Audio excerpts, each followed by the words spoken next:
Hey everyone, Mark Rizzetto here. I've got Amber Griffin, all the way from New Zealand. How you doing? Hi, I'm great. Thank Amber, you. what do you shoot? What do you do? I photograph people mostly. I Yep. photograph dancers, and I'm Dancers. really getting into fine art portraiture. Yep. Your dance photos are just off the Richter, aren't they? That's what you're well known for. Yeah, I think that's what I've originally become known for. You should Yeah. check it out. It's really cool. I'll put the link in here.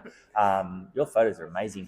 Why Oh, dance? thank you. Why dance? How did that come about? Because I grew up dancing. Okay, well that's an and- obvious progression. Yep, I was sort of.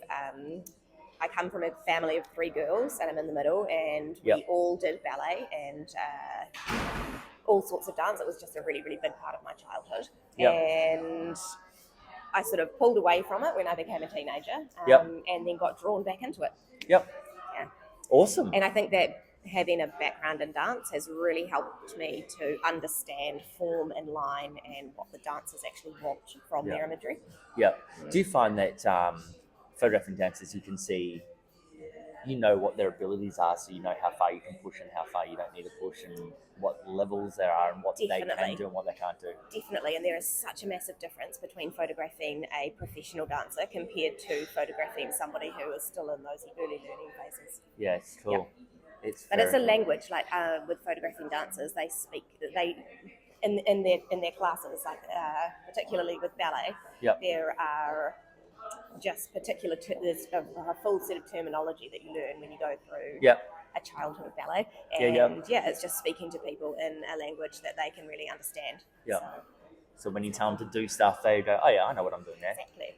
That's awesome. Like fish your foot a little bit more on that arabesque, and they know. Where I'm like, They're got like, no "What? idea what you're talking What's about. a fish?" What are you talking? What are you talking about? Yeah. Very cool. And what do you love about working with dancers for? Just that is it the way that you can just push the boundaries photographically and artistry and capture those moments. I think so. I am a naturally introverted person, Yeah. and that was something I always struggled with being a dancer, is that I always felt like quite self-conscious on stage, and I don't love people looking at me. But most people who are dancers have a natural extroversion, Yep. which means that they actually really want to be seen and they want to be photographed. Yep. And so it's really nice to work with portrait subjects who actually want to be in front of your camera, because like a easy, lot of the doesn't it? time, with a lot of the other corporate work that I do, like accountants and lawyers, and so many of them start their session saying, "Oh, I really hate being photographed," whereas dancers look forward to it from the moment they know they're having a shoot. Yeah, awesome. Awesome. What would Amber, how many years have you been shooting for now? I've had my business for about 11 years, I Yeah. think, and I did a photography degree before that. Yeah. So I don't know. A long time. I'm nearly 40. I've been shooting for more than 20 years.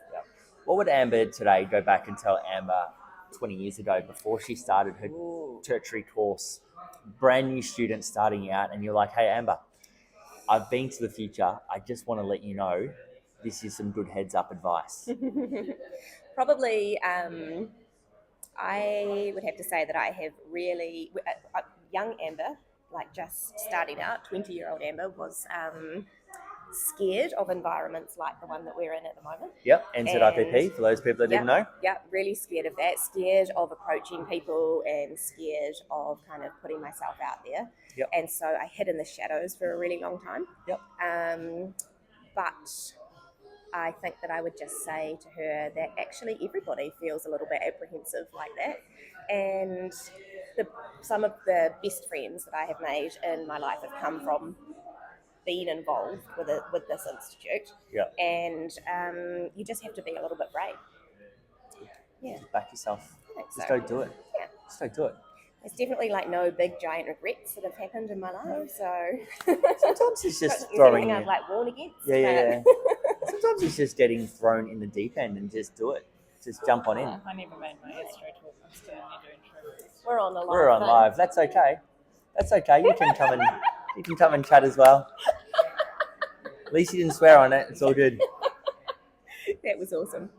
Good timing. And Helen is one of those friends. She is an awesome human. You just get to meet some of the best people. Yeah, I think so. And getting involved actually is the way to make those friends. I think is to to actually put yourself out there, do it, give a little bit back, and Yep. when you give back and you get involved, it kind of makes everything better.